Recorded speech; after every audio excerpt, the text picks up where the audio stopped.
এবং ফল। মানুষের স্বভাব হলো এটাই যে তিনি নিজের প্রত্যেক পরিশ্রমের প্রতিফল প্রার্থনা করেন। বেশিরভাগ সময় এই ফলাফলের চিন্তা করতে করতে, কল্পনা করতে করতে উনি কর্ম করতে থাকেন যে আমি এই কাজটা করলে এই ফল পাবো। সেই সব কল্পনা করতে থাকেন যা না তার হাতে আছে, না আছে অধিকার, আর না আছে নিয়ন্ত্রণ। উনি শুধু নিজের কর্ম করতে পারেন। উনি কি ফল পাবেন তা তার হাতে কখনোই নেই। তাই আপনিও শুধুমাত্র কর্ম করতে থাকুন, ফলের চিন্তা করবেন না। মনে রাখবেন, শিকড় এবং শাখা যেভাবে একে অপরের সাথে জড়িয়ে, সেইভাবেই একে অপরের সাথে জড়িয়ে কর্ম এবং ফল। যেরকম কর্ম আপনি করবেন সেরকম ফল আপনি অবশ্যই পাবেন। তাই এই ফলের আশায় কর্মের সময় কখনোই নষ্ট করবেন না, কারণ যে ব্যক্তি সময় নষ্ট করেন, সময় সেই ব্যক্তিকে অবশ্যই নষ্ট করে দেয়। কর্ম করুন নিঃস্বার্থভাবে, ফলের চিন্তা করবেন না, আর আমার সাথে ভালোবেসে বলুন রাধা রাধা। জীবনে সবসময় সেটা হয় না যা আমরা চাই, তেমন ভাবে হয় না যেমন ভাবে আমরা চাই। এবার তাতে আমরা দুঃখ পাই, নিরাশ হয়ে পড়ি, ভাগ্যকে দোষ দিই অথবা অন্য কাউকে বা নিজেকে। কিন্তু সত্যটা কি সেটা আমাদের জানতে হবে। এই সংসার নির্মিত হয়েছে পাহাড় দ্বারা এবং পাথর দ্বারা। তাই প্রত্যেক স্থানে ছোট ছোট ছোট ছোট নুড়ি পাথর তো অবশ্যই থাকবে। এগুলো এড়িয়ে যাওয়া সম্ভব নয়, আর এই কথাটা আমরা সকলে জানি। এবার এইভাবেই আমাদের জীবনে নানান রকমের সমস্যা লেগেই থাকে। এর হাত থেকে কোনোভাবেই নিস্তার পাওয়া সম্ভব নয়। একটা সমস্যা এড়াতে যান, দ্বিতীয় চলে আসবে, দ্বিতীয় সমস্যা এড়াতে যান, তৃতীয় চলে আসবে। কিন্তু সমস্যা জীবনে থাকবেই, আর আপনাকে সাহায্য করার জন্যই থাকবে কোনো না কোনো রূপে। আপনার চারপাশে পাথর আছে, এটা আপনার উপর নির্ভরশীল আপনি কি করবেন, কোন পথে অগ্রসর হবেন এবং কিভাবে অগ্রসর হবেন। এবার দেখুন, এটা তো সবসময় সম্ভব নয় যে আপনার পদতলে ফুলের চাদর থাকবে, এটা তো অসম্ভব। সেই জন্য উচিত এটাই হবে যে আপনি পাদুকা পরিধান করে জীবনে অগ্রসর হন। এর সারমর্ম এটাই, যখনই জীবনে সমস্যা আসবে দৃঢ় হয়ে সম্মুখীন হন এবং এটা বোঝার চেষ্টা করুন যে এই সমস্যা জীবনে কেন এলো, কি শিক্ষা দিয়ে গেল। আপনার মধ্যে দোষ অবশ্যই থাকবে, তাকে গুণে পরিবর্তিত করুন। এই জীবন আরো বেশি সহজ সরল হবে এবং প্রসন্ন হয়ে বলবে রাধা রাধা। জীবনে ক্ষমা চাওয়া তাও কিছুটা সহজ, ক্ষমা করতে পারা অত্যন্ত কঠিন। ক্ষমা দুই অক্ষরের এই শব্দ হতে পারে, কিন্তু অত্যন্ত বড় এই শব্দ, অত্যন্ত গুরুত্বপূর্ণ এই শব্দ। কখনো কখনো অন্য কাউকে ক্ষমা করে দেওয়া তাও কিছুটা সহজ কাজ, কিন্তু নিজেকে ক্ষমা করতে পারা অত্যন্ত কঠিন হয়ে দাঁড়ায়। অতীতে যদি আমাদের এমন কোনো ভুল হয় যে কারণে আমরা নিজেকে ক্ষমা করতে পারি না, অনেক সময় এমন কিছু ভুল করে বসি যে বিষয় শুধু আমরাই জানি, কিন্তু আমরা নিজেকে ক্ষমাই করতে পারি না, আর আমাদের বিকাশ সেখানে স্তব্ধ হয়ে যায়। কারণ যদি আপনি ক্ষমা করতে না শেখেন, নিজেকে ক্ষমা যদি না করতে পারেন, তাহলে তা আপনার জীবনের সব থেকে বড় বাধা হয়ে দাঁড়াবে। সেই জন্য জীবনে অবশ্যই শিখুন যে কিভাবে নিজেকে ক্ষমা করতে হয়, আর শিখুন যে আগের করা ভুল আবার কি করে না করা যেতে পারে। এই মন হালকা হবে আর প্রসন্ন হয়ে বলবে রাধা রাধা। দুঃখ কি, ভয় কি, এদের কিছুটা এইভাবে ভাবা যেতে পারে। জীবনে যখনই আপনি কিছু একটা লাভ করবেন, তখন সেটা হারানোর ভয় তার সাথেই চলে আসে। যেমন আপনি যদি ধন অর্জন করেন, ধন হারানোর ভয় তার সাথেই চলে আসে। সম্পত্তি অর্জন করলে সেটা লুট হবার ভয় তার সাথেই চলে আসে। আর এটা জীবনের সাথেও হয়। যেই মুহূর্তে আপনি জন্ম নেন, মৃত্যুর ভয় তার সাথেই চলে আসে। জন্ম না নিলে মৃত্যু কিভাবে হবে? মৃত্যুর ভয় কোথা থেকে আসবে? এবার এই ভয় কি সেটা আপনাকে বুঝিয়ে বলি। এই ভয় যদি মনের মধ্যে থাকে, জীবনে থাকে, তাহলে যা কিছু লাভ করবেন সুখ, সম্পত্তি, সুবিধা, ধন, এইগুলি লাভ করার একটা আনন্দ থাকে, এদের সাথে জীবনযাপন করার একটা আনন্দ থাকে। এই ভয় সেই আনন্দ আপনার থেকে কেড়ে নেয়। ধরে নিন কাল আপনার মৃত্যু হতে চলেছে। এবার কালকের মৃত্যুর ভয় আজই মনে পুষে রাখলে তাহলে এই ভয় আজকের সুখ, আজকের শান্তি আপনার থেকে কেড়ে নেবে। ভয় এটাই করে। সেই জন্য মনে রাখবেন, ভয়ের সঙ্গ আপনি ত্যাগ করে দিলে জীবন যাপনের যে সুখ তা চিরকাল আপনার সাথে থাকবে। আসুন আর আমার সাথে ভালোবেসে বলুন, রাধা রাধা। কাল, আজ এবং কাল। আমাদের সমগ্র জীবন এই তিনটির আশেপাশেই ঘুরতে থাকে।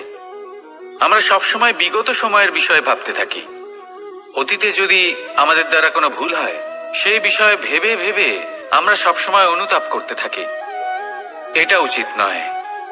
দেখুন, অতীতের থেকে শিক্ষা লাভ করা অত্যন্ত আবশ্যক, কিন্তু সেই ভুল যাতে আবার না হয় সেই কাজটা কিন্তু আপনাকে বর্তমানেই করতে হবে, তাই না? দ্বিতীয় কথা, আমরা সবসময় ভাবি আগামী দিনের বিষয়ে, ভবিষ্যতের বিষয়ে।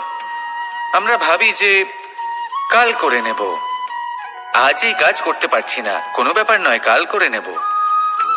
আজ কাজটা শুরু করতেই পারলাম না, কোনো ব্যাপার নয়, কাল করে নেব। আজকের দিনটাই ভালো ছিল না, কোনো ব্যাপার নয়, সেটা কাল করে নেব। ব্যাপারটা বুঝুন, আপনি নিজের সময় নষ্ট করছেন। দেখুন, এই যে কাল, তা কখনোই আপনার হাতে আসবে না। তাই যে কাজ করতে চান সেটা আজকেই করুন, অন্তত শুরুটা করুন। কারণ এই আগামী সময় তা সবসময় আপনার থেকে এক কদম আগে থাকবে, একদিন এগিয়ে থাকবে। জানেন কেন? কারণ এই কাল আপনার জন্য অপেক্ষা করবে না, সেই জন্য আপনিও এর জন্য অপেক্ষা করবেন না। যা করার তা আজকেই শুরু করুন। কারণ যে বর্তমানে নিজের ভিত স্থাপন করেন না, ভবিষ্যৎকালে তার সুন্দর শক্তিশালী ভবন কখনো নির্মাণই হয় না। আসুন আর আমার সাথে ভালোবেসে বলুন, রাধা রাধা। বিন্দু বিন্দু জলেই সাগর নির্মাণ হয়। এবার এই কথা আমরা সকলে জানি। আপনি কি এই কথাটা জানেন যে ছোট ছোট সুখের দ্বারাই বড় সুখ লাভ করা যায়? একজন বাবাকে দেখুন, সন্তানের জন্ম থেকে তার যুবক হওয়া পর্যন্ত তার সাথে ছোট ছোট সুখ যাপন করেন। এই ছোট ছোট সুখগুলি তাদের প্রেমের সম্পর্কে গভীরতা নিয়ে আসে, এবং প্রেমের এই গভীরতা তাদের জীবনে বড় সুখ নিয়ে আসে। এটা ঠিক সেই রকম যেরকম বিশাল এক সমুদ্রে, গভীর এক সমুদ্রে অমূল্য রত্ন খুঁজে পাওয়া যায়। এটাও ঠিক সেই রকমই। সেই জন্য জীবনে বড় বড় সুখের খোঁজ করতে গিয়ে সময় নষ্ট করবেন না। এই যে ছোট ছোট সুখ আছে, এগুলোকে যাপন করা শুরু করুন, এগুলোর আনন্দ লাভ করুন, এগুলো নিয়ে উৎসব পালন করুন। প্রেমের গভীরতা বুঝুন আর এই গভীর প্রেমে মন নিমজ্জিত করুন। তারপরে দেখুন, এই মন আর এই জীবন সুপ্রসন্ন হয়ে বলবে, রাধা রাধা। আমি অনেক মানুষকে এটা বলতে শুনেছি যে মানুষ মানেই ভুলের বাক্স, মানুষ নাকি ভুলে ভর্তি পুতুল। আর এটাই সত্যি। দেখুন, ভুল কার দ্বারা হয় না, প্রত্যেকের দ্বারা হয়, আর একটা নয়, অনেক ভুল হয়। কিন্তু মনে রাখবেন, তাদের বস্ত্রতেই কাদা লাগে যারা কাদা পরিষ্কার করার প্রচেষ্টা করেন। তাহলে যেখানে চেষ্টা আছে সেখানে ভুল তো হবেই। এবারে যদি আপনি কোনো নতুন সংকল্প করতে যান, কোনো বড় কাজ করতে যান, আর আপনার দ্বারা কোনো ভুল হয়ে যায়, তাহলে কোনো ব্যাপার নয়, তার জন্য পস্তাবেন না। নিজের ভুলটাকে চিনুন, তাকে বুঝুন, তাকে শুধরাবার চেষ্টা করুন, আর সব থেকে জরুরি কথা, নিজের ভুল থেকে শিখুন। তাদের হাত থেকেই রক্তপাত হয় যারা কাঁটার মধ্যে লুকোনো ফুলকে খোঁজার চেষ্টা করে। তাই মনে রাখবেন, যে জীবনে কোনো ভুল করেনি সে জীবনে নতুন কিছু করার কোনো চেষ্টাও করেনি। এই ভুল আপনার সব থেকে বড় শিক্ষক। তাই সেটাতে দুঃখী হবেন না, তার জন্য পস্তাবেন না। এই ভুলকে সম্ভ্রম করতে শিখুন। তারপর দেখবেন আপনি নিজেকে জীবনে আরো শিখরে নিয়ে যাবে। রাধা রাধা। দুঃখ এমন এক অনুভূতি যেটা আমরা চাই বা না চাই, আমাদের জীবনে এটা অবশ্যই আসবে। আমাদের মনকে বিব্রত করে তুলবে, আমাদের মনকে বিচলিত করে তুলবে। কখনো ভেবে দেখেছেন এই দুঃখ আমাদের জীবনে কেন আসে, কিভাবে আসে? যদি আপনি মন দিয়ে চিন্তা করেন তাহলে আপনি বুঝতে পারবেন যে এই দুঃখের অনুভূতি পরিস্থিতির থেকে বেশি মানসিকতার থেকে বেশি আশেপাশের লোকজনের সাথে জড়িয়ে। কারণ আশেপাশের লোকজনেরাই আপনার জন্য পরিস্থিতি তৈরি করেন, যা ভালোও হতে পারে আবার খারাপও। আপনার আশেপাশের লোকজনেরাই আপনার মানসিকতাকে প্রভাবিত করে, হয় তাকে ভালো করে অথবা খারাপ করে। আমাদের জীবনের অর্ধেক দুঃখ এই কারণে যে আমরা তাদের উপরে আশা রাখি যাদের উপরে কোনো আশা রাখা উচিত নয়, আর অর্ধেক দুঃখ এই কারণে যে আমরা তাদের উপরে সন্দেহ করি যাদের উপর সেটা করা উচিত নয়। তাৎপর্য এটাই যে মানুষকে চেনার চেষ্টা করতে থাকুন। যেদিন আপনি এটা বুঝে যাবেন যে কে সুজন আর কে দুর্জন, সেই দিন এই দুঃখ আপনার জীবন থেকে দূরে কোথাও চলে যাবে। জীবনের সবথেকে বড় দোষ কি আপনি জানেন? কেউ বলবেন লোভ, কেউ বলবেন লালসা, কেউ বলবেন অসত্য। দেখুন, দুঃখের মূল কারণ হলো পরিশ্রম না করা। কিছু মানুষ ভাবেন যে আমি জীবনে কোনো পরিশ্রম করব না, অথচ আমি সবকিছু প্রাপ্ত করতে চাই। আর এমন এক কারণের জন্যই দূতের মতো খেলা আমাদের জীবনে প্রবেশ করার সুযোগ পায়। দূত। এই দূত আসলে কি? দূত অর্থাৎ কোনো পরিশ্রম ছাড়াই অন্য কেউ পরিশ্রম করে যা অর্জন করেছেন, যে সুখ সুবিধা অর্জন করেছেন, তা নিজের জন্য শুধুমাত্র একটা খেলার মাধ্যমে নিজের করে নেবার ইচ্ছে। আর এই ইচ্ছে অত্যন্ত বিনাশকারী হতে পারে। এই ইচ্ছে যদি আপনার বিবেক, আপনার মন, আপনার চেতনা, আপনার ভাবনা প্রবাহিত করে ফেলে, তারপরে আপনি চেষ্টা করতে শুরু করে দেবেন, আর সেইখান থেকেই আপনার পতন শুরু হবে। এই চেষ্টা করবেন যে অন্য কারোর জীবনের সমস্ত ধন, তার সমস্ত জীবন সম্পূর্ণভাবে নিজের করে নেওয়ার। কারণ প্রথমে আশা জাগ্রত হয়, আর এই আশা হতাশায় পরিণত হতে সময় লাগে না। এই হতাশা কুণ্ঠায় পরিণত হতে সময় লাগে না, কুণ্ঠা লোভে পরিণত হতে সময় লাগে না, আর এই লোভ প্রতিশোধ স্পৃহাতে পরিণত হতে সময় লাগে না। আর যখন এই সব কিছু হয়, আপনি দুষ্ট হয়ে যান। আর সবাই জানেন যে প্রত্যেক দুষ্ট ব্যক্তির পতন হলো অবশ্যম্ভাবী। তাই নিজেকে দূতের থেকে দূরে রাখুন আর পরিশ্রমকে নিজের কাছে টেনে নিন। জীবনে আপনার যা যা স্বপ্ন রয়েছে, যা আপনি করতে চান, শুধুই পরিশ্রম দ্বারা অর্জন করুন। তাহলে তাই করুন, আর আমার সাথে ভালোবেসে বলুন, রাধা রাধা।